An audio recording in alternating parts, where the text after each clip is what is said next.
கொஞ்ச நேரம் உட்கார வை.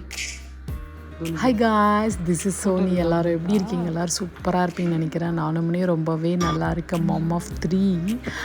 இன்றைக்கி வந்து இந்த விலாக் எப்படி இருக்குன்னா, என்னுடைய பிரேக்ஃபாஸ்ட், லன்ச்சு, அந்த நாளோடைய ஒர்க்கு நான் எப்படி ஷெட்யூல் பண்ணி நான் ஒரே ஆள் எல்லாத்தையுமே மெயின்டைன் பண்ணுறேன் வித்தவுட் ஹஸ்பண்ட் அப்படின்றது தான் அந்த விலாகாக இருக்கும்.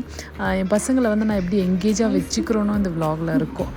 கண்டிப்பாக உங்களுக்கு ரொம்ப பிடிக்கும். இந்த ரெசிபிஸை ட்ரை பண்ணி பாருங்கள். இதில் வந்து ரொம்ப சூப்பரான ரெசிபிஸ் எல்லாம் கொடுத்துருக்கேன். ஸோ வாங்க வீடியோக்குள்ளே போகலாம்.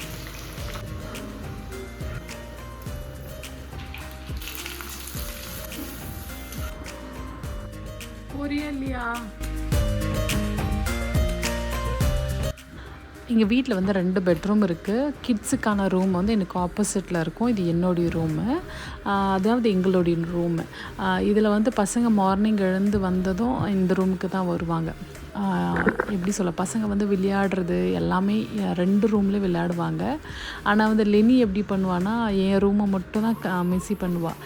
ரித்தி வந்து கொஞ்சம் லேட்டாக எழுந்துப்பா. லெனி ரொம்ப ஏர்லியாகவே எழுந்துப்பா. 5:30 பக்கம், இல்லைன்னா 6 o'clock அந்த மாதிரி எழுந்துப்பா. ஆனால் லெனி தான் ஃபஸ்ட்டு எழுந்துப்பா. ரித்தி வந்து லாஸ்ட்டாக தான் எழுந்துருவா. சில நேரம் வந்து பெட்டை மடித்து நீட் பண்ணிட்டு வரா. மேக்ஸிமம் நான் அதை தான் சொல்லுவேன், பெட்டை மடித்து எடுத்துரு அப்படின்ட்டு. ரித்திக்கு வந்து 12 years ஆகுது இல்லையா? ஸோ அவளுக்கான ரூம் இருக்கும். ஸோ அது கூட வந்து ரித்தியும் யூஸ் பண்ணிப்பா, லினி யூஸ் பண்ணிப்பா. அப்புறம் நான் வந்து எங்கள் வீடு சுற்றிலும் வந்து பில்டிங் ஒர்க் ஆகிட்டே இருக்குன்றதுனால என் வீட்டில் ரொம்ப டஸ்ட் இருக்கும். எனக்கு வந்து டஸ்ட்டுனால என் குழந்தைங்களுக்கு வந்து ஏர்ஃபால் ரொம்ப ஹெவியாக இருக்குது. அதனால தினசரியுமே நான் வந்து டஸ்ட் அடிப்பேன் எல்லா ரூம்லேயும்.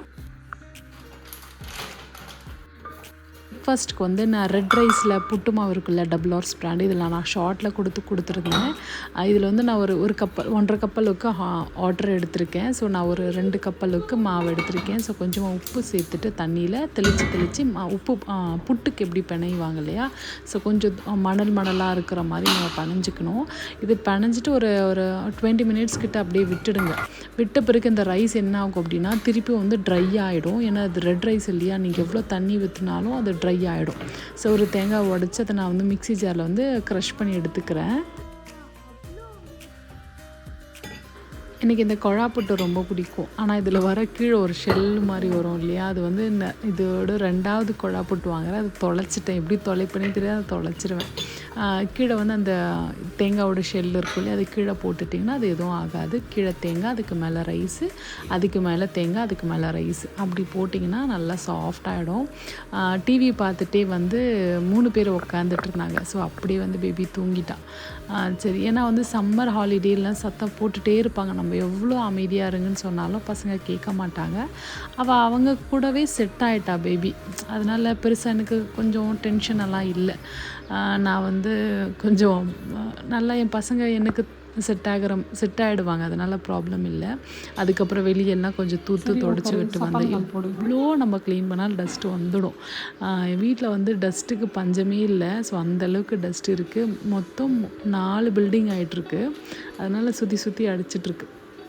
ஸோ ஃபஸ்ட்டு வந்து பசங்களுக்கு பிரேக்ஃபாஸ்ட் எல்லாம் கொடுத்துருவேன். இந்த ரைஸ் என்னென்னா, நல்லா தண்ணி விட்டு நல்லா தெளிச்சணும். அந்த தெளிக்கும் போது என்ன ஆகுனா, கட்டியாக வரணும் புட்டு. நம்ம எடுக்கும் போது ஒரு 5 minutes நீங்கள் ஸ்டீம் பண்ணி எடுத்திங்கன்னா இந்த மாதிரி உதிராக வரக்கூடாது. ஸோ நான் என்ன பண்ணேன்னா, திருப்பி அகெயின் வந்து அந்த மாவு வெளிச்சிருந்தோம் இல்லையா, அந்த புட்டு மாவு, அதில் இன்னும் தண்ணி தெளித்து இன்னும் கொஞ்சம் நம்ம கையில் இப்படி பிடிச்சோம்னா நல்லா பால் மாதிரி ஆகணும். ஸோ திருப்பும் அந்த மாதிரி திருப்பி நான் ஸ்டீம் பண்ண வச்சு அடுத்த பேட்ச், ஃபர்ஸ்ட் பேட்ச் வந்து ஓகே தான். பசங்களுக்கு வந்து நான் பிரேக்ஃபாஸ்ட் கொடுத்துட்டு அதுக்கப்புறம் தான் விளையாடிட்டு இருந்தாங்க எல்லாரும். கவுண்ட் பண்ணிக்கிறியா?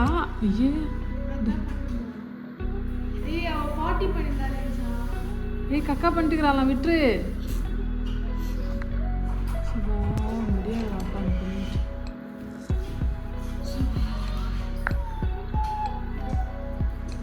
நான் பசங்களுக்கு வந்து ஏர் வாஷ் பண்ணுறது எப்படின்னா, ஒரு நாள் ரித்தி ஏர் வாஷ் பண்ணுவேன். அதுக்கப்புறம் மறுநாள் லெனி ஏர் வாஷ் பண்ணுவேன். ஒரே நாளில் வந்து மொத்த பேரும் நான் ஏர் வாஷ் பண்ணணும் அப்படின்னா என்னையும் சேர்த்து சொல்கிறேன். எனக்கு வந்து ரொம்ப டயர்டாகிடுவேன். ஸோ நான் பிரேக்ஃபாஸ்ட் சாப்பிட்டுட்டு ஒரு 20 மினிட்ஸ் ரெஸ்ட் எடுப்பேன். அதுக்கப்புறம் மேலே போயிட்டு எனக்கு லாண்ட்ரி வந்து மேலே தான் இருக்குது. ஸோ அங்கே மிஷினில் போட்டு வாஷ் பண்ணியிருக்கேன். நான் மார்னிங் எழுந்த உடனே ஒரு லோடு போடுவேன். அதுக்கப்புறம் ஒரு லோடு போடுவேன். இது மார்னிங் போட்டிருந்த லோடு வந்து ட்ரை ஆகிடுச்சு. ஸோ அதை எடுத்து உணர்த்தும் போது லோடில் இருக்கிற லிக்விடும் காலி ஆகிடுச்சு. நான் திருப்பி ரீஃபில் பண்ணிவிட்டு அகெயின் ஒரு லோடு போட்டுட்டு வருவேன். ஸோ சம்திங் எப்படி சொல்கிறதுனா அப்படி தான் நம்ம அட்ஜஸ்ட் பண்ணி போக முடியும். ஸோ எல்லாமே ஒரே நாள் ஒரு ஷெட்யூல் வரும்னா கண்டிப்பாக வராது. நான் பசங்களை வந்து பிரித்து வச்சுப்பேன், இந்த மாதிரி செய்யணும் அந்த மாதிரி செய்யணும் அப்படின்ட்டு. அப்போது நான் அதுக்குன்னே ஒரு நோட் புக் வந்து ஃபாலோ பண்ணுவேன்.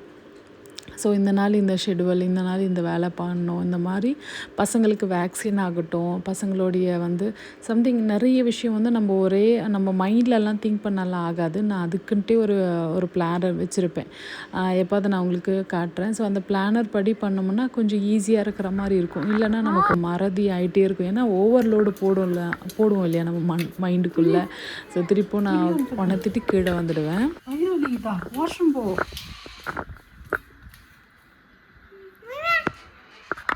கரெக்டாக தானே சொல்கிறேன், வாஷ்ரூம் போன்ட்டு. ஸோ ரித்தி வந்து லெனி கிட்ட விட்டுட்டு லெனியை வந்து ரித்தி கிட்ட விட்டுட்டு நான் மார்க்கெட் போயிட்டு வந்துச்சு.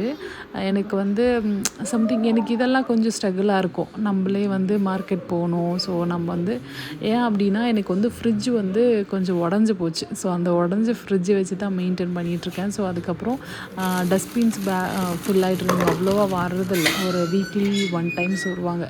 ஸோ அதனால் நான் எப்பப்போ வெளியே போகிறேன்னு அப்பப்போ டிஸ்போஸ் பண்ணிட்டு வருவேன். அப்புறம் பார்த்திங்கன்னா ஐஸ்கிரீம் கேட்டிருந்தா லெனி, நான் வந்து வாங்க மறந்துட்டேன். அதுக்கப்புறம் வந்துட்டு இன்னொரு லோடு துணி இருந்தது. ஸோ அதுவும் போட்டு உணர்த்தி எடுத்தேன். சம்திங் இதெல்லாம் கொஞ்சம் வந்து நம்மளை டவுன் பண்ணும். அதுக்காக நம்ம வந்து ஒன்றும் செய்ய முடியாது. ஸோ அந்த ஒர்க் அப்படி பண்ணி வச்சுட்டா கொஞ்சம் பெட்டராக இருக்கும் எனக்கு. ஸோ தினசரியும் நான் கிளாத்து வாஷ் பண்ண மாட்டேன்.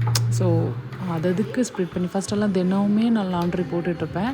ஆனால் இப்போ வந்து அந்த மாதிரி கிடையாது. ஏன்னா சம்மரில் லீவில் பசங்க வீட்லேயே இருக்காங்க இல்லையா, அதனால் நமக்கு ஆகிறது கிடையாது. ஸோ ஒரு 11 கிட்ட ஒரு ஃப்ரூட்ஸ் எதுனா பசிக்கும்னுவாங்க. ஸோ ஃப்ரூட்ஸ் கொடுக்கணும். இப்போ எப்படி ஆயிடுச்சுன்னா ஒரு ஸ்நாக்ஸே எனக்கு 3 வேலை ஆகுது.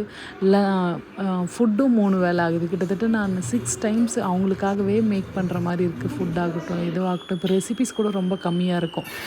இன்ஸ்டாகிராமில் கூட கொஞ்சம் கம்மியாக தான் போடுவேன். எனக்கு சொல்ல முடியாது. ஸோ கொஞ்ச நேரம் ரிலாக்ஸாக இப்போ போயிட்டு வந்தேன் இல்லையா, ஒரு 11 ஒரு டீயோ இல்லைனா வந்து நான் ஹார்லிக்ஸ் போட்டு சாப்பிடுவேன். இப்போ ரீசன்ட் டேஸில் பேபி பிறந்த பிறகு நான் ஹார்லிக்ஸ் சாப்பிடுவேன். அதனால ஒரு 11:30 இல்லைனா 11:40 அந்த டைமில் ஒரு 12 பக்கம் வந்து அன்டைம் தான். பட் வந்து நான் அந்த டைமில் வந்து மில்க் சாப்பிட்றது என்னுடைய ஹாபியாகவே ஆயிடுச்சு. இப்போ கொஞ்சம் நேரம் நமக்கு அந்த டைமு தேவைப்படுதுன்னும் போது நான் கொஞ்சம் எடுத்துப்பேன். ஒன்றும் பண்ண முடியாது.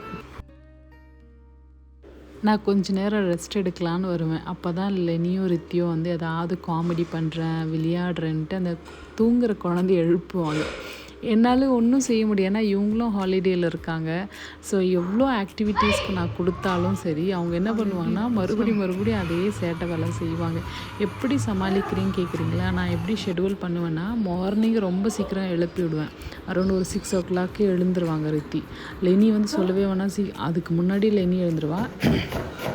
ரித்தி என்ன பண்ணுவான்னா, அவளுக்கு வந்து ஒரு 6-7 o'clock வரைக்கும் விட்டால் தூங்கிட்டே இருப்பாள். எனக்கு அவ்வளோ நேரம் தூங்கினா பிடிக்காது.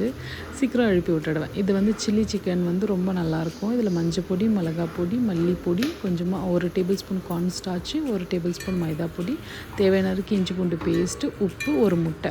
இது நல்லா மிக்ஸ் பண்ணிவிட்டு ஒரு அரௌண்ட் ஒரு 10 நிமிஷம் வச்சா போதும். இது வந்து பாஸ்மதி ரைஸ் வந்து ஒரு 1/2 an hour ஊற போட்டு நான் வந்து சாதத்தில் உப்பு போட்டு ஸ்டெயின் பண்ணி வச்சுருக்கேன். இங்கே வந்து ஒரு பேன் வச்சுட்டு ஆல் கரம் மசாலா சேர்த்துட்டு ஒரே ஒரு ஆனியனை நான் வதக்கிக்க போகிறேன். அதுவும் சேர்த்துட்டு தக்காளி பழம் கட் பண்ணி வச்சுருக்கேன், அதுவும் சேர்த்து இஞ்சி பூண்டு பேஸ்ட்டும் சேர்த்து நல்லாவே மசாலா பிரியாணிக்கு எவ்வளோ வதக்கணுமோ வதக்கிக்கலாம். இங்கே வந்து ஒரு கடாயில் எண்ணெய் வச்சுட்டு கொஞ்சமாக சில்லியும் கார்லிக்கும் ஃப்ரை பண்ணி எடுத்துக்க போகிறேன். இப்போ நம்ம மசாலா சிக்கன் வந்து ஊற போட்டிருந்தோம் இல்லையா, அது வந்து ஷாலோ ஃப்ரை பண்ணி எடுத்துக்கணும். இப்போ இந்த கார்லிக்கும் சில்லியும் வந்து மிக்ஸி ஜாரில் வந்து கிரைண்ட் பண்ணி இந்த அளவுக்கு கொஞ்சம் ரொம்ப சாஃப்டாக அரைச்சி கொண்டு வரணும். இங்கே வந்து சில்லி கார்லிக் ஜிஞ்சரை வந்து சின்ன சின்ன பீசஸாக கட் பண்ணி வச்சுக்க போகிறேன். இந்த சிக்கனும் பொரிச்சிட்டேன். பொரிச்ச எண்ணெயிலே கொஞ்சமாக பெரிய கடாய் வச்சுட்டு இந்த சில்லி கார்லிக் ஜிஞ்சரை போட்டு நல்லா சாட்டே பண்ண பிறகு இந்த கார்லிக்கும் சில்லியும் இருக்கும் இல்லையா பேஸ்ட்டு, அதுவும் போட்டு நல்லா வதக்கிட்டு இதுக்கு தேவையான உப்பு, கொஞ்சமாக வினிகர் சேர்த்துக்கிறேன், இல்லை லெமன் ஜூஸ் சேர்த்துக்கலாம். இந்த சிக்கனை டாஸ் பண்ணி எடுத்திங்கன்னா சூப்பராக இருக்கும். கண்டிப்பாக ட்ரை பண்ணி பாருங்கள். இந்த பிரியாணி வந்து ஆல்ரெடி நான் நிறைய டைமில் வந்து போஸ்ட் பண்ணியிருக்கேன். ரித்திதா இந்த ரைத்தாவும் ஆனியனும் கட் பண்ணாங்க. ஸோ சூப்பராகிட்டு ஒரு லஞ்ச் காம்போ. வேறு வழியில் ஏதாவது ஆக்டிவிட்டி கொடுத்துட்டே இருக்கணும். அந்த ஆனியன் கட் பண்ணுங்கள், குக் பண்ணுங்கள், பேக் பண்ணுங்கள், கப் கேக் பண்ணுங்கள், சம்திங்ஸ் பேன் கேக் பண்ணுங்கள். ஸோ ரித்திக்கு வந்து வேறு என்டர்டெயின்மெண்ட் வேறு ஒன்றும் பண்ணவும் முடியாது. என்னால் வெளியே கூட்டிகிட்டும் போக முடியாது. ஏன்னா வெதர் வந்து ஒவ்வொரு நாள் ஆகுதுன்றதுனால நான் மேக்ஸிமம் வெளியே கூட்டிகிட்டு போக மாட்டேன். நான் வீட்லேயே ஆக்டிவிட்டீஸ் ஈவினிங் ஆனது ஒரு 5 o'clock ஆனது கம்பல்சரி புக் எடுக்கணும்னு சொல்லிடுவேன். இவ்வளோ தான் இந்த vlog. பாய்.